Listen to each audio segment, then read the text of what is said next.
আমাদের আশপাশে যারা আছে, ইভেন হালাল, আমার মা, আমার বোন, আমার বাবা, আমার স্ত্রী, আমার ছেলে, আমার মেয়ে, এদেরও যদি কখনো স্বার্থে আঘাত পড়ে, দেখবেন সেও আপনার পাশ থেকে সরে যাচ্ছে। এমন হয়নি কখনো? আপনার বন্ধু, আপনার ব্যবসার পার্টনার, আপনার বস, আপনার কলিগ, ওদের স্বার্থে আঘাত হলে ওরাও সরে যাচ্ছে পাশ থেকে। জিগরি দোষ সরে গেল পাশ থেকে, হয় না এমন? ভালোবাসা দুই প্রকার। বলেন কয় প্রকার? আমার সাথে বলেন, এখানে শেষ করে দিব 10টা মিনিট। ভালোবাসা কয় প্রকার? একটা হচ্ছে নিঃস্বার্থ ভালোবাসা। কি স্বার্থ?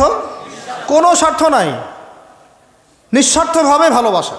আরেকটা হচ্ছে কোনো না কোনো স্বার্থ জড়িত আছে এমন ভালোবাসা। আপনার স্ত্রীর চাহিদাও যদি আপনি পূরণ করতে ব্যর্থ হন, দেখবেন স্ত্রীর সাথে আপনার গন্ডগোল লেগে যাচ্ছে, যদিও সে হালাল, বৈধ। তাই না? এমন হয় না অনেক সময়? আমি তো অনেক দিন বলেছি, অনেক দিন আগেও বলেছি, 5 বছর 6 বছর আগে, যে মানুষ আসলেই মানুষের অবস্থানকে মূল্যায়ন করে, ভিতর থেকে মানুষকে শুধু মূল্যায়ন করে আল্লাহ রাব্বুল আলামিন। না হলে কি হতো? এই যে এত অন্যায় আমরা করেছি, আল্লাহ পাক কি আমাদেরকে ছেড়ে দিয়েছেন, ফেলে দিয়েছেন, গজবে ধ্বংস করে দিয়েছেন? এই যে আল্লাহ পাক যে আমাদেরকে মহব্বত করেন, ভালোবাসেন, তার প্রমাণ এগুলো। আল্লাহ পাক চান যে আমরা যেন ফিরে আসি। আল্লাহ পাক বলছেন, সারা দুনিয়ার সমান গুনাহও যদি সে করে ফেলে, আসমানের সমানও গুনাহ করে ফেলে, খালি তওবা করে ফিরে আল্লাহকে বলবে, আস্তাগফিরুল্লাহাল্লাযী লা ইলাহা ইল্লা হুয়াল হাইয়ুল কাইয়্যুম ওয়া আতুবু ইলাইহি। আল্লাহ পাক বলছেন, খালেস তওবা করলে গুনাহ তো মাফ করে দিবই, আগের গুনাহগুলোকে নেকি দিয়ে পরিবর্তন করে দিব। এটা ভালোবাসা না? আল্লাহ পাক সৃষ্টি করেছেন আমাদেরকে ভালোবেসে। কোরআন খোলেন, সূরা সদ পড়েন। সূরা সদের মধ্যে দেখবেন আল্লাহ বলছেন, খালাকতু বিয়াদি মা মানাআকা আল্লা তাসজুদা খালাকতু বিয়াদাই, মানে তুমি ইবলিস কেন তাকে সেজদা করলা না যাকে আমি নিজ হাতে সৃষ্টি করেছি? এটা মহব্বতের বহিঃপ্রকাশ না? আল্লাহ আমাদেরকে নিজ হাতে সৃষ্টি করেছেন। আল্লাহ পাকের হাত কেমন এটা আমরা ব্যাখ্যা করতে যাব না। হাতের অর্থ কি সেটাও ব্যাখ্যা করার, তাওয়িল করার দরকার নাই। কোরআনে আসছে যেভাবে সেভাবে আমরা ঈমান রাখবো, ঠিক আছে ভাই? এখানে আবার অনেক তালগোল পাকায় ফেলে এবং বিভ্রান্ত হয়ে যায়, এদিকে যাওয়ার দরকার নাই। এখানে বোঝানো হচ্ছে আল্লাহ রাব্বুল আলামিন আমাদেরকে মহব্বত করে সৃষ্টি করেছে। এই পুরো সৃষ্টি জগৎটাই তো আল্লাহর মহব্বতের বহিঃপ্রকাশ। সব কিছু এত নিপুণভাবে চলতেছে, এটা মহব্বতের বহিঃপ্রকাশ না?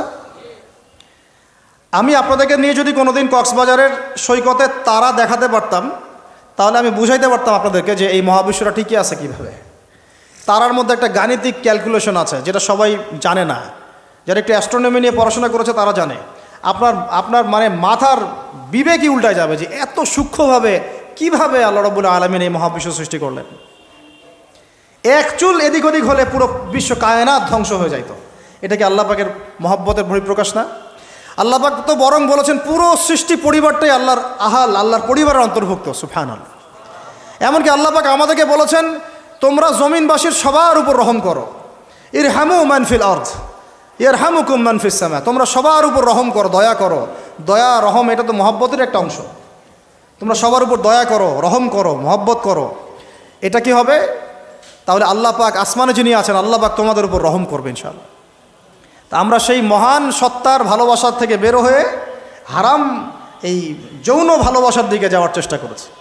আসলে এটা ভালোবাসা না, যৌনতা, এর দিকে যাওয়ার জন্য এইসব করছি। আল্লাহ পাক আমাদেরকে মাফ করে যেন হেদায়েত দান করেন। আল্লাহ পাক কত ভালোবাসেন এটা নিয়ে বলতে গেলে আজকে রাত শেষ হবে। দেখেন, আল্লাহ রাব্বুল আলামিন আদম আলাইহিস সালামকে সৃষ্টি করেছেন, করে সমস্ত নাম শিক্ষা দিয়েছে। নাম মানে হলো ইলম। নাম মানে কি? ভালো না বাসলে আল্লাহ পাক কাউকে সবচেয়ে সেরা কিছু দান করেন? সূরা ৩ আল্লাহ পাক কি বলেছেন? ওয়া তিন ওয়াজ জাইতুন, এগুলো শপথ করে, লাকাদ খালাকনাল ইনসানা ফি আহসানি তাকওয়িম। মানুষকে সবচেয়ে শ্রেষ্ঠ কাঠামো আল্লাহ পাক দিয়েছে, দেন নাই? তো কাউকে যদি মহব্বত না করা হয়, তাকে আপনি সবচেয়ে সেরাটা কি দিতে পারবেন? আল্লাহ পাক আমাদেরকে মহব্বত করেন, ভালোবাসেন, এবং আল্লাহ চান আমরাও যেন তাকে মহব্বত করি, তাকে ভালোবাসি। এবং আমরা যদি কাউকে ভালোবাসি, আল্লাহর জন্য ভালোবাসবো। কাউকে ঘৃণা করি, আল্লাহর জন্য ঘৃণা করব। মহব্বতও আল্লাহর জন্যে, ঘৃণাও কার জন্যে? আল্লাহর জন্য। আল্লাহ পাক সমস্ত ইলম শিক্ষা দিলেন। এটা কি ভালোবাসার বহিঃপ্রকাশ না? নূহ আলাইহিস সালামের কওম দীর্ঘদিন আল্লাহর কথা শোনে না। আল্লাহ পাক সবর করলেন, ধৈর্য ধরলেন, গজব দিলেন না, শেষ পর্যায়ে গিয়ে আযাব দিয়েছেন। এই যে আল্লাহ পাক সুযোগ দেন, সময় দেন, এটা কি আল্লাহ পাকের ভালোবাসা, দয়া না? এরকম প্রত্যেকটা কওমের ক্ষেত্রে হয়েছে। আমি তো ফিল করলাম এই ভালোবাসা নিয়ে ঘাটাঘাটি করতে গিয়ে যে আসলে আল্লাহ পাক যে আমাদেরকে সবচেয়ে বেশি মহব্বত করেন, তার সবচেয়ে বড় নিদর্শন কি জানেন? আমাদের কাছে আল্লাহ রাব্বুল আলামিন আল কোরআনের মতো কিতাব নাজিল করেছেন, আর আমাদেরকে আল্লাহ পাক নবী মুহাম্মদ সাল্লাল্লাহু আলাইহি ওয়াসাল্লামের উম্মত বানাইছেন। আল্লাহ পাক যে নবী মুহাম্মদ সাল্লাল্লাহু আলাইহি ওয়াসাল্লামকে এই দুনিয়াতে পাঠিয়েছেন না, এটাই সবচেয়ে বড় মহব্বত, সবচেয়ে বড় রহমত। কারণ তার সুন্নতে এমন কিছু নাই যেটা আপনি খুঁজে পাবেন না। আর তিনি আমাদেরকে যে মহব্বত করতেন, মুহাম্মদ সাল্লাল্লাহু আলাইহি ওয়াসাল্লাম আমাদেরকে যে মহব্বত করতেন, তিনি আমাদেরকে বলতেন যে আমরা তার ভাই। আমরা তার কি ভাই? মানে কি মায়ের পেটের ভাই? এটা বোঝানো হয় নাই। একটা হাদিসে তিনি বলেছেন আমি তো পিতৃতুল্য। তার মানে কি সত্যি সত্যি বাবা সন্তানের সম্পর্ক? রুহানি পিতা। তিনি কি ইমাম নন? তিনি ইমাম, তিনি নেতা, তিনি আমাদের শিক্ষক, তিনি নবী। তো তিনি আমাদেরকে যে মহব্বত করতেন, তিনি একদিন বলছিলেন নবী সাহাবীদের সামনে, কাশ আমি যদি আমার ভাইদেরকে দেখতে পেতাম। সাহাবীরা বলছেন, ইয়া রাসূলুল্লাহ আমরা কি আপনার ভাই না? তখন নবীজি বলছেন, না, তোমরা আমার সাহাবী। আমার ভাই তারা যারা আমাকে না দেখেই আমার প্রতি ঈমান নিয়ে আসবে। প্রত্যেক নবীকে আল্লাহ পাক একটা দোয়া করার চান্স দিয়েছে। কয়টা ভাই? এমন একটা দোয়া যেটা করলে আল্লাহ পাক কবুল করবেনই করবেন। করলে আল্লাহ পাক কি করবেন? অবশ্যই কবুল করবেন। নবী সাল্লাল্লাহু আলাইহি ওয়াসাল্লাম বলছেন যে সমস্ত নবী এই দোয়াটা পৃথিবীতে করে ফেলেছে। তো আমি এই দোয়াটাকে মুলতবি রেখেছি যে কাল কিয়ামতের মাঠে আমি আমার উম্মতের জন্য সুপারিশ করব ইনশাআল্লাহ। এবং নবী সাল্লাল্লাহু আলাইহি ওয়াসাল্লামের সুপারিশে বহু কবিরা গুনাহগার মুসলমান যারা জাহান্নামের ফয়সালা হয়ে গেছে তাদেরকে আল্লাহ পাক কিছুটা শাস্তি ভোগ করালে হলেও আবার জান্নাতে নিয়ে আসবে ইনশাআল্লাহ। তো তিনি আমাদেরকে মহব্বত করেন না? করতেন না? চিন্তা করে তাহলে আমরা তার দিনকে কি মহব্বত করলাম, আমরা তার হুকুম হাকামের বিধিবিধান সুন্নতের কি মহব্বত করলাম, চিন্তা করেন। একটা হাদিসে নবীজি স্পষ্ট করে বলছেন এটা আমাদের জন্য একটা কষ্টি পাথর। এটা একটা কি কষ্টি পাথর। তিনি বলছেন কেউ ততক্ষণ পর্যন্ত প্রকৃত মুমিন হতে পারবে না যতক্ষণ না আমি মুহাম্মদ সাল্লাল্লাহু আলাইহি ওয়াসাল্লাম তার কাছে তার সন্তান, তার পিতা, এমনকি সমস্ত মানব জাতি থেকে বেশি প্রিয় না হচ্ছে। আর আমরা যারা আগামীকালকে এইটার প্রিপারেশন নিয়েছি, আসলে কি আমাদের কাছে নবী প্রিয় বেশি না আমাদের দুনিয়ার স্বার্থ বেশি প্রিয়? যারা এগুলো করবে তাদের কাছে কি সত্যিই নবী প্রিয়? তাহলে তারা করতে পারতো না। যদি নবী আমাদের কাছে সবচেয়ে বেশি প্রিয় না হয় আমরা মুমিন হতে পারছি না। আর যাদের কাছে নবী প্রিয় তারা কখনো এমন হারাম কাজে যেতে পারবে না। যারা যাচ্ছে তারা কখনোই নবীকে ভালোবাসে না, কোশ্চিনকালেও না। শোনেন, উমর রাদিয়াল্লাহু আনহুর নাম শুনেন নাই? বললে অনেক কথা ভাই, অনেক কথা, কোনটা রেখে কোনটা বলি। উমর রাদিয়াল্লাহু আনহু একদিন এসে বলছেন খলিফাতুল মুসলিমিন, মুসলিমদের তিনি খলিফা। জান্নাতের সুসংবাদপ্রাপ্ত 10 জন সাহাবীর একজন। জান্নাতের সার্টিফিকেট পেয়েছেন পৃথিবীতে কয়জন সাহাবী? একটা হাদিসে একসাথে 10 জন। ওই 10 জনের অন্যতম একজন, যিনি এমন শাসন ব্যবস্থা পৃথিবীতে প্রতিষ্ঠা করেছিলেন যার মতো মিসাল এখন পর্যন্ত পৃথিবীতে আর দেখা যায় নাই। একটা হাদিসে আসছে যে রাস্তা দিয়ে ওমর হাঁটে ওই রাস্তা দিয়ে শয়তান হাঁটে না। কি বুঝলেন? শয়তান যদি দেখে ওই যে ওমর, ও আর ওই যাবে না ওই রাস্তার মধ্যে। এই হচ্ছে ওমর ইবনুল খাত্তাব। আমার পরে কোনো নবী নাই। নবীজি বলছেন আমার পরে কোনো নবী নাই, লা নবিয়্যা বা'দি, আমার পরে কোনো নবী নাই। যদি হতো তাহলে ওমর হতো, যদি হতো তাহলে ওমর হতো। অন্য একটা হাদিসে আসছে আমার পরে কোনো নবী নাই, তবে তুমি আমার, এটা অন্য সাহাবী সম্পর্কে, আলী ইবনে আবি তালিব সম্পর্কে, তুমি আমার জীবনে তেমন মূসার জীবনে হারুন ছিল যেমন। এটা হচ্ছে আলী ইবনে আবি তালিব। তো এখানে কথা হচ্ছে ওমর রাদিয়াল্লাহু আনহুর মতো মানুষ নবীর কাছে এসে বলছেন সাল্লাল্লাহু আলাইহি ওয়াসাল্লাম, ইয়া রাসূলুল্লাহ ওয়াল্লাহি লা উহিব্বুক, আল্লাহর কসম করে বলছি আমি আপনাকে অনেক মহব্বত করি, ইল্লা মিন নাফসি, আমার নফসের চেয়ে বেশি না। মানে আমি আমার জানের চাইতে আপনাকে বেশি মহব্বত করি না। কথা কি বুঝতে পারতেন কি? মানে আমি আপনাকে অনেক মহব্বত করি ইয়া রাসূলুল্লাহ, সব কিছু থেকে বেশি মহব্বত করি, কিন্তু আমার নিজের জানের চেয়ে বেশি না। নবী সাল্লাল্লাহু আলাইহি ওয়াসাল্লাম বলছেন লা ইয়া ওমর, এখনো মুমিন হওনি ওমর। কাকে বলছেন? কাকে বলছেন? জান্নাতের সার্টিফিকেট প্রাপ্ত একজন মানুষকে। লা ইয়া ওমর, এখনো হওনি। তখন নবী সাল্লাল্লাহু আলাইহি ওয়াসাল্লামকে তিনি একটু পর আবার বলছেন ইয়া রাসূলুল্লাহ ওয়াল্লাহি আলান, এখন লা হাব্বা ইলাইয়া মিন কুল্লি শাই হাত্তা মিন নাফসি, এখন থেকে আপনি আমার কাছে সবচেয়ে বেশি প্রিয় সব কিছু থেকে, এমনকি আমার নফসের থেকেও বেশি প্রিয়। তখন নবীজি বলছেন আলান ইয়া ওমর, হ্যাঁ এখন ওমর, এখন তুমি মুমিন হলে। তাহলে যারা আমরা নবীর সুন্নতের খেলাফ এইসব অপসংস্কৃতি, নোংরামি, জেনা, ব্যভিচার, কনসার্ট, নাটক, সিনেমা, পরকিয়া, এইসব তথাকথিত ভালোবাসা দিবস, এই জেনা দিবসগুলো পালন করছি, আমরা কি আসলেই নবীকে ভালোবাসি? আমরা কি সত্যি আল্লাহকে ভালোবাসি? আল্লাহ পাক আমাদেরকে বোঝার তৌফিক দান করেন না, জাহিলিয়াত থেকে ফিরে আসার তৌফিক দান করেন। এরকম প্রচুর ঘটনা। ভালোবাসা তো এগুলোর নাম। ভালোবাসা কাকে বলে জানেন? সাহাবীরা বাসায় যেতেন, আবার দৌড় দিয়ে আসতেন নবী সাল্লাল্লাহু আলাইহি ওয়াসাল্লামের চেহারাটা একটু দেখার জন্য। এটা নাম ভালোবাসা। আপনারা যদি ওমরা করতে যান, হজ করতে যান, দেখবেন বারবার আপনার নবীর রওজায় গিয়ে সালাম দিতে মন চাইবে, যে আরেকবার দেখা করে আসি, আরেকটু দেখা করে আসি, আরেকবার সালাম দিয়ে আসি। ভালোবাসা কোনো স্বার্থ আছে এখানে? নবী সাল্লাল্লাহু আলাইহি ওয়াসাল্লাম কি আমাদের কাছে কোনো স্বার্থ দাবি করেছেন? আল্লাহ করেছেন। এগুলো ভালোবাসা। এই ভালোবাসা হলো প্রকৃত ভালোবাসা। আর এগুলো যেটা চলছে এটা হচ্ছে যৌনতা। এগুলো কি চলছে? যৌনতা। ভালোবাসার নাম দিয়েছে এখন যৌনতা। এগুলো ভালোবাসা না, এগুলো পাশবিকতা, প্রবৃত্তির দাসত্ব। প্রবৃত্তি মানে মন যা চাই তাই করতে চাচ্ছেন। আপনার মন চাইছে একটা মেয়ের সাথে রাত কাটাবেন, এটাকে আপনি ভালোবাসা নাম দিলেন, কিন্তু এটা হচ্ছে ভালোবাসা না, এটা কি প্রবৃত্তি, পশুত্ব, দাসত্ব, পশুত্বের দাসত্ব করছেন। আল্লাহ পাক আমাদেরকে কথাগুলো বোঝার তৌফিক দান করে। এরকম সাহাবীরা কত ত্যাগ করেছেন। তালহা রাদিয়াল্লাহু আনহুর নাম শুনেন না অনেকেই। নবী সাল্লাল্লাহু আলাইহি ওয়াসাল্লাম উহুদ যুদ্ধের দিন সংকটময় একটা অবস্থায় ছিলেন। তালহা রাদিয়াল্লাহু আনহু একা নবী সাল্লাল্লাহু আলাইহি ওয়াসাল্লামকে ঢাল হিসেবে পিঠ পেতে দিয়ে আসেন, উনার দিকে কোনো তীর যেন আসতে না পারে। শেষে দেখা গেল তার গায়ের মধ্যে 40 থেকে 50টা তরোয়ারের আঘাত আছে, তীরের খোঁচা আছে, বর্ষার খোঁচা আছে। এই অবস্থায় তিনি নবীকে কাঁধের মধ্যে নিয়ে উহুদ পাহাড়ে উঠেছেন নবীকে সেভ করার জন্য। এটা ভালোবাসা। এটা কি? কোন স্বার্থে? কিসের স্বার্থে? দুনিয়ার স্বার্থে? জান্নাতের স্বার্থে। একজন সাহাবী বাড়ি নির্মাণ করেছেন, তো নবী সাল্লাল্লাহু আলাইহি ওয়াসাল্লাম দেখে একটু খালি মানে হয় না, তুমি কার বাড়ি এটা? বললেন আচ্ছা অমুক সাহাবীর বাড়ি। নবীজি একটু ভ্রু কুঞ্চিত করলেন, পছন্দ করলেন না, কিছু মুখে বলেন নাই, মুখে কিছু বলেন নাই, খালি একটু অসন্তুষ্ট হয়েছেন, এক্সপ্রেশন দেখতে বোঝা যাচ্ছে। তখন ওই সাহাবীকে জানানো হলো, তোমার বাসার সামন দিয়ে তো আল্লাহ নবী সেদিন হেঁটে গেলেন, তারপরে আমার বাসা দেখে, তোমার বাসা দেখে আল্লাহ নবী সাল্লাল্লাহু আলাইহি ওয়াসাল্লাম একটু অসন্তুষ্টি প্রকাশ করেছিলেন, মুখে কিছু বলেন নাই, এক্সপ্রেশন ছিল একটু অসন্তুষ্টিমূলক। 3 দিনের মধ্যে সেই বাড়ি ভেঙে গুড়িয়ে দিয়েছেন। যেই বাসা দেখে আল্লাহ নবী সন্তুষ্ট হন, আমি বাসা রাখবই না। ভালোবাসা কিসের জন্যে? কার জন্যে? কার স্বার্থে বলেন? আল্লাহর জন্যে, জান্নাতের জন্যে, আল্লাহর স্বার্থে, আল্লাহর জন্যে। কতগুলো বলে শেষ করবো আপনাদেরকে। সাদ বিন আবি ওয়াক্কাস রাদিয়াল্লাহু আনহু উহুদ যুদ্ধদিন এইরকম করে তীর নিক্ষেপ করছেন।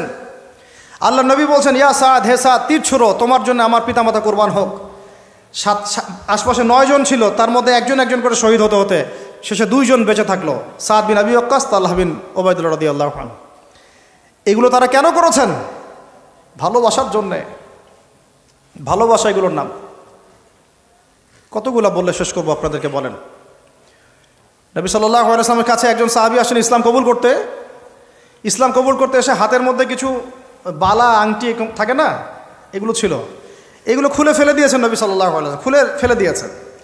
তো একটা খুব দামি সোনার আংটি ছিল, ফেলে দেওয়ার পরে অনেকে বলছে তুমি তো এখন মুসলিম হয়েছো, ইসলাম কবুল করেছো, তো আচ্ছা ঠিক আছে, ওইটা না হয় নবীজি পড়তে নিষেধ করেছেন, তুমি ওইটা নিয়ে বিক্রি করে দাও, বিক্রি করে না হয় ওই টাকা দিয়ে অন্য কিছু করো। উনি বলছেন কখনো না, আমার হাত থেকে আল্লাহ নবী খুলে একটা জিনিস ফেলে দিয়েছেন, আমি সেটা আবার নিতে যাব? কিসের জন্য এগুলা? এটা ভালোবাসা, মুহাব্বত। আল্লাহ পাক এটাই কোরআনে বলছেন যে কুল, হে নবী আপনি বলে দিন, ইন কুনতুম তুহিব্বুন আল্লাহ, তোমরা যদি আল্লাহকে মহব্বত করেই থাকো, আল্লাহকে সত্যিকার অর্থে ভালোবেসেই থাকো, ভালোবাসার দাবি করেই থাকো, ফাত্তাবিউনি, তাহলে নবীর আনুগত্য করো, ইউহিব্বুকুমুল্লাহ, তখন আল্লাহ তোমাদেরকে ভালোবাসবেন, ওয়া ইয়াগফির লাকুম যুনুবাকুম, তোমাদের সব গুনাহ আল্লাহ মাফ করে দিবেন, আল্লাহু গফুরুর রহিম। এই হলো ভালোবাসা। ভালোবাসা মানে কি? ভালোবাসা মানে হচ্ছে আসসামু ওয়া তাআ, আমি নবী এবং আল্লাহ এবং তার রাসূলের কথা শুনবো এবং আনুগত্য করব, শুনবো এবং এর নাম ভালোবাসা। শুনবো, আনুগত্য করব, তাহলে আমরা কি শুনবো, কি আনুগত্য করব? আমাদেরকে প্রথমে কোরআন পড়তে হবে, কোরআনের অনুবাদ জানতে হবে, কোরআন অনুযায়ী জীবন করতে হবে, 5 ওয়াক্ত নামাজ পড়বো ইনশাল্লাহ, হালাল খাবো, জাকাত দিব, রমজানে সওম রাখবো, নবীর সুন্নাহ অনুযায়ী জীবনযাপন করব এবং সুন্নাহ বিরোধী, কোরআন বিরোধী, ইসলাম বিরোধী কোনো কাজে আমি লিপ্ত হব না। এই তো ভালোবাসা।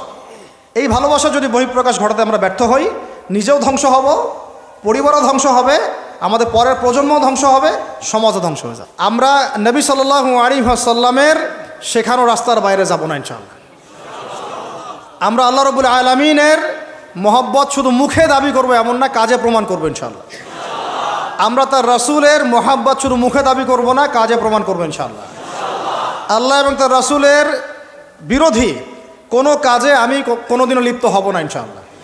আমাদের ইয়াংদের মূল প্রবলেম এটা, একটা সামনে কিছু দেখলেই দৌড় দেওয়া শুরু করো, আর দাঁড়াও রে ভাই, দেখো এটা কার, কোত্থেকে আসছে, এর সাথে আমাদের কোনো সম্পর্ক আছে কিনা, এটা আমাদের সংস্কৃতি কিনা, এটা করলে আল্লাহ আবার আমাকে ধরবে কিনা, রাসূল আবার আমার উপর রাগ হবে কিনা কিয়ামতের মাঠে, আমার আমল নামে আবার গোনা জমাবে কিনা, এগুলো হিসাব আমি কেমন করে দিব, এই চিন্তা করতে হবে না?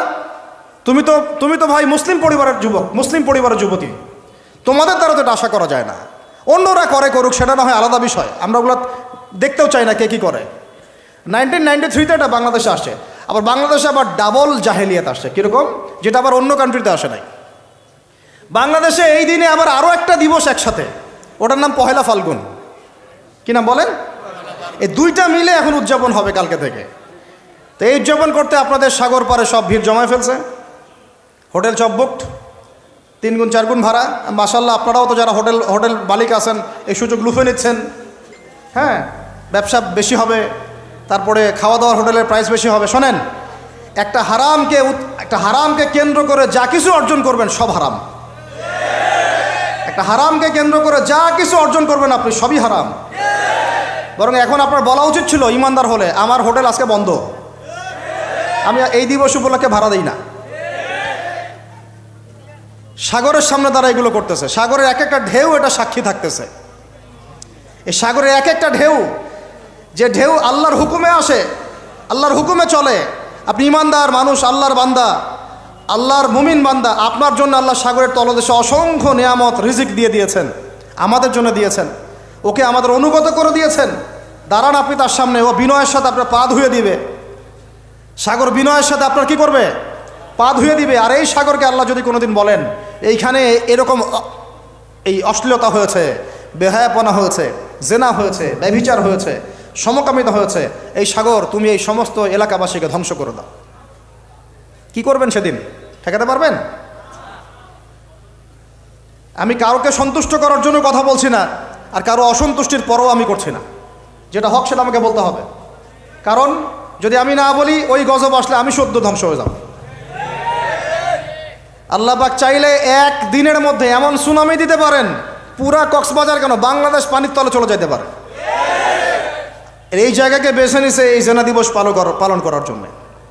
চিন্তা করেন কার ক্যারেক্টার, কার আদর্শ এটা ফলো করতেছে।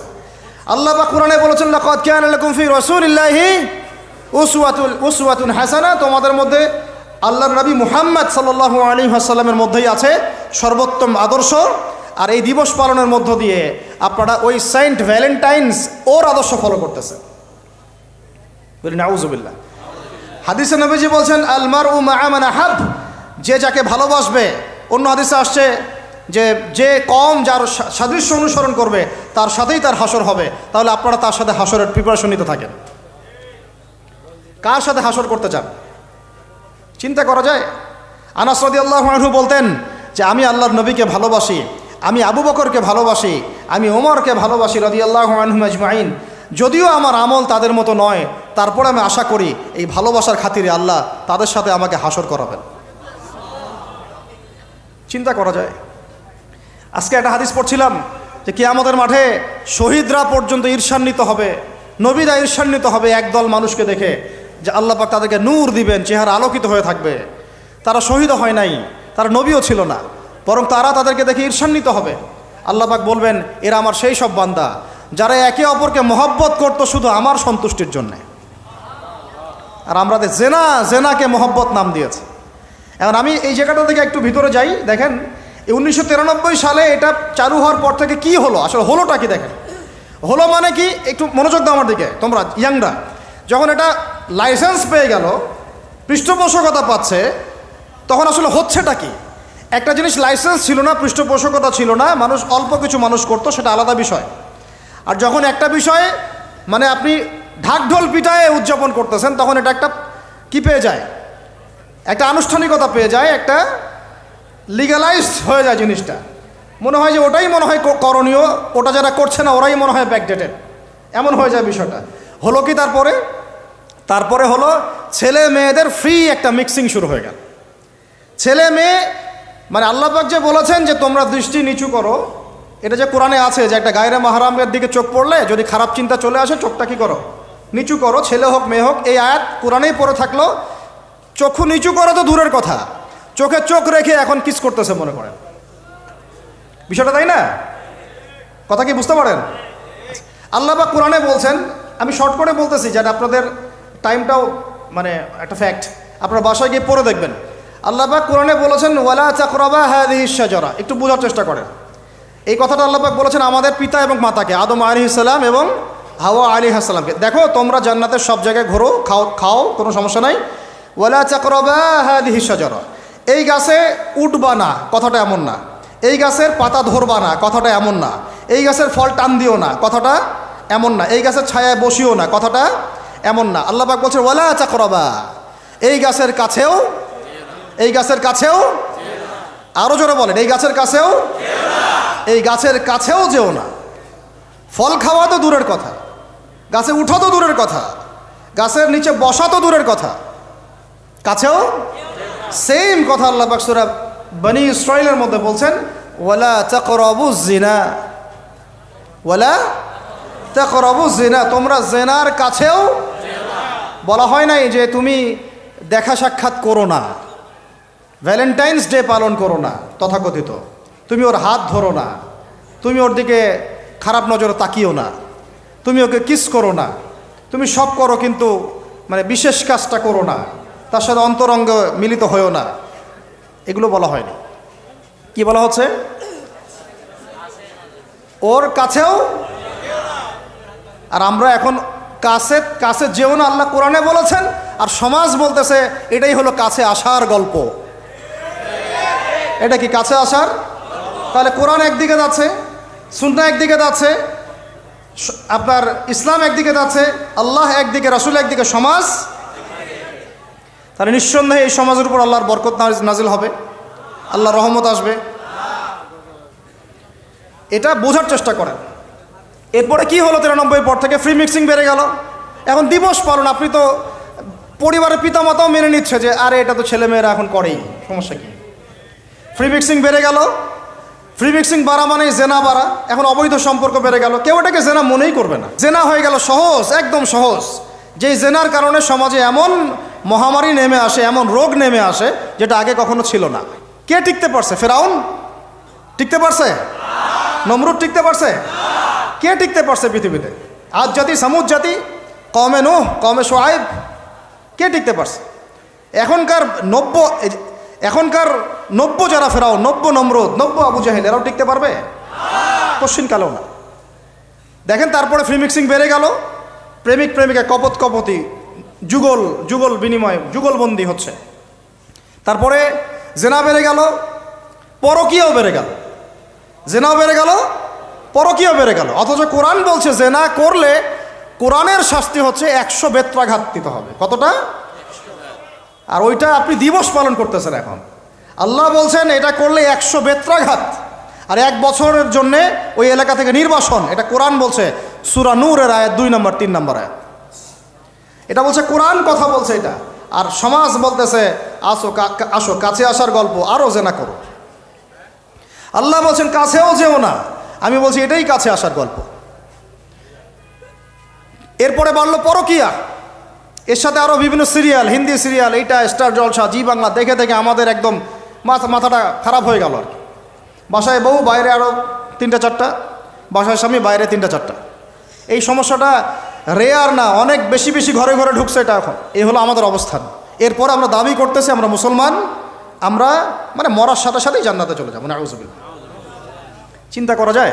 আমরা দাবি করতেছি আমরা মুহাম্মদ সাল্লাল্লাহু আলাইহি ওয়াসাল্লামের উম্মত, আমরা তার হাতে হাউজে কাউসারও চাই, তার সুপারিশও মানে প্রত্যাশা করি, আর পুরো জীবনটা উপর থেকে নিচ পর্যন্ত তার বিরুদ্ধাচরণ করে চালাচ্ছে। এটা আমাদের দেশে 1993 থেকে শুরু হলো। ভালোবাসা মানে কি?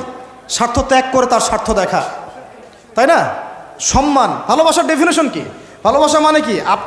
আমি আমার ওয়াইফকে ভালোবাসি, তার মানে কি আমি তার ইজ্জতের জিম্মাদার, তার দিকে চোখ তুলে কেউ খারাপ চোখে তাকাতে পারবে না। ভালোবাসি আমি তাকে, সে আমার, আমি তাকে অন্যের সামনে শো করতে পারবো না, সে আমার।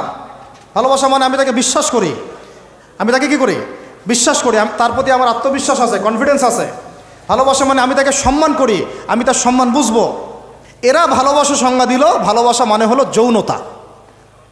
ভালোবাসা মানে জাস্ট সেক্সুয়াল রিলেশনশিপ, আর কিচ্ছু না। এরা যদি একে অপরকে সত্যি ভালোবেসে থাকে, তাহলে আগামীকাল এদেরকে বলেন যে জেনা মুক্তভাবে বিয়ে করে ফেলো দেখি। এদের মধ্যে 80% এটা করবে না। কারণ তাহলে ভালো যদি এতই বাসো, তা হাতটা ধরিও না তুমি। আল্লাহ পাক হাত ধরতে নিষেধ করছেন। তুমি পরিবারের মাধ্যমে প্রস্তাব পাঠাও, মোহর ফিক্স করো, করে বিয়ে করো। ভালোবাসো যদি, তাহলে তাকে নিয়ে সন্তুষ্ট থাকো, তার সম্মানবোধ রক্ষা করো, তার দায়িত্ব নাও। তার কি নিবা? দায়িত্ব নাও। ভালোবাসার ডেফিনেশন চেঞ্জ করেছে এরা। একটা মেয়েকে ভালো তুমি যদি বেশেই থাকো ছেলেটাকে, তাহলে তুমি তার সাথে কিভাবে এভাবে হারাম জেনায় লিপ্ত হতে পারলা? তোমার তো বলা উচিত ছিল যে আমি একজন মুসলিম মেয়ে, আমি এসব জেনাতে যাব না। আমাকে যদি আপনি পছন্দ করেই থাকেন, আমার বাবার কাছে প্রস্তাব পাঠান। সিম্পল। এরপর পরিবারের মাধ্যমে আহাদ হবে, তারপরে আমরা আক্ত হবে, সেখানে আমাদের মোহর থাকবে, সাক্ষী থাকবে, আল্লাহর কালিমা সাক্ষী রেখে আমরা বিয়ে করে ফেলব। এইগুলোর মধ্য দিয়ে ভালোবাসার ডেফিনেশন চেঞ্জ করে দেওয়া হলো। ভালোবাসার মানে যেটা ছিল সম্মান, ওটার নাম হয়ে গেল এখন যৌনতা। যৌনতা ছাড়া কোনো কিছুতে তারা এখন বিশ্বাসী না। এই হোটেলে যে যৌনতাগুলো হবে, আপনারা প্রত্যেক মালিকের জিম্মাদার, বহন করতে হবে আপনাদেরকে। ভাবতেছেন আমি তো ভাড়া দিছি, ও কি করে করুক ভিতরে, না, আপনিও দায়ী আছেন। হিসাব আপনাকেও দেওয়া লাগবে। ও তো দিবেই, আপনাকেও দিতে হবে। যারা এটাকে পেট্রোনাইজ করেছে, যে চালু করেছে, ওকে নিয়ে আমি এখন চিন্তিত। এগুলো স্টাডি করতে গিয়ে যখন নামটা আমার মাথায় আসছে, আমার মানে কলিজাটাই কাঁপা শুরু করছে। একটা জিনিস হচ্ছে, আপনি একটা খারাপ কাজ নিজে করেন, মনে করেন নাউজুবিল্লাহ এক ভাই নিজে সুদ খায়, এটা তার ব্যক্তিগত পাপ, ঠিক আছে? এক ভাই ব্যক্তিগতভাবে গান শুনছে, ব্যক্তিগত পাপ। এক ভাই ব্যক্তিগতভাবে হয়তো কেউ নাউজুবিল্লাহ জেনা করেই ফেলছে, এটা তার কি? ব্যক্তিগত পাপ। আল্লাহর কাছে ইস্তেগফার করবে, তওবা করবে, আল্লাহ চাইলে মাফ করে দিবেন, পাপ গোপন করে দিবেন ইনশাআল্লাহ, তাই তো? এটা একটা সুরত। একটা সুরত কি? আমি সুদ নিজে খাইছি, আরও লক্ষ কোটি মানুষকে খাওয়াইছি। আমি জেনা নাউজুবিল্লাহ সে নিজে করছে, অন্য আরও লাখ লাখ মানুষ, যুবক যুবতীকে জেনাতে উৎসাহিত করতেছে। নিজে গান শুনছে, মানুষকে শোনাচ্ছে, নিজের মৃত্যুর পরেও সেই গান বাজতেছে। এটা হচ্ছে গুনাহে জারিয়া। এটা কি? গুনাহে জারিয়া। তাহলে একটা গোনা নিয়ে আদম আলাইহিস সালাম যদি এত বছর কান্নাকাটি করেন, ইব্রাহিম আলাইহিস সালাম কিয়ামতের মাঠে যদি বলেন আমি পারবো না সুপারিশ করতে, নূহ আলাইহিস সালাম যদি বলেন আমি পারবো না সুপারিশ করতে, ঈসা ইবনে মারইয়াম, মুসা আলাইহিস সালাম তারা পর্যন্ত বলবেন আমি আজকে আল্লাহ পাকের সাথে কথা বলার সাহস রাখি না। আর এই যারা গুনাহে জারিয়া চালু করে দিল, এদের কি অবস্থা? আল্লাহ পাক আলহামদুলিল্লাহ আমাদেরকে এই জাহিলিয়াত থেকে বের হয়ে আসার তৌফিক দিয়েছেন। এই শুকরিয়াটা আমরা আদায় করে কিয়ামত পর্যন্ত শেষ করতে পারবো না। আর আমাদের দায়িত্ব অন্য ভাইদেরকে ফেরানো, বোঝানো, শেখানো, জানানো। ইনশাআল্লাহ আল্লাহ চান তো এই প্রজন্ম ফিরে আসবে ইনশাআল্লাহ। এই কথাগুলো সবার কাছে প্রচার করবেন। সবচেয়ে বেশি ভালোবাসেন, মহব্বত করেন আমাদেরকে আমাদের রব। কে ভালোবাসে আমাদেরকে? আল্লাহ ছাড়া আসলে ভালোটা বাসেই বাকে। আমরা যে পবিত্র সম্পর্কের কথাও বললাম, এই যে স্বামী স্ত্রীর সম্পর্ক, স্বামী স্ত্রীর মধ্যে মহব্বত, পবিত্র সম্পর্ক, এটা হালাল, বৈধ। আল্লাহ পাক বৈধতা দিয়েছেন, কারণ আমাদের প্রবৃত্তির চাহিদা আছে। এই চাহিদা পূরণের জন্য আল্লাহ পাক আমাদেরকে হালালভাবে বিয়ে করতে বলেছেন। সমাজ বিয়েটাকে কঠিন করে ফেললো, আর জেনাটাকে সহজ করে ফেললো। বিয়ে কঠিন হয়ে গেল, এরা এখন বিয়ে করতে পারবে না চাইলে। বলেছি আমি, কোরআন একদিকে, সুন্নত একদিকে, ইসলাম একদিকে, সমাজ এই সমাজের তাকদির খারাপ। এভাবেই নবী সাল্লাল্লাহু আলাইহি ওয়াসাল্লাম পেরেশান ছিলেন কিভাবে সমাজের মানুষকে ফেরানো যায়। আজকে আমরাও পেরেশান। আল্লাহ পাক সবার আগে আমাকে ইসলাহ দান করেন, আমার পরিবারকে দান করেন, আমাদের প্রত্যেক দিনই ভাই বোনকে দান করেন এবং ইস্তেকামাত দান করেন। আল্লাহুম্মা সাব্বিতনা ওয়াজআলনা হাদিয়ান ওয়া মাহদিয়া।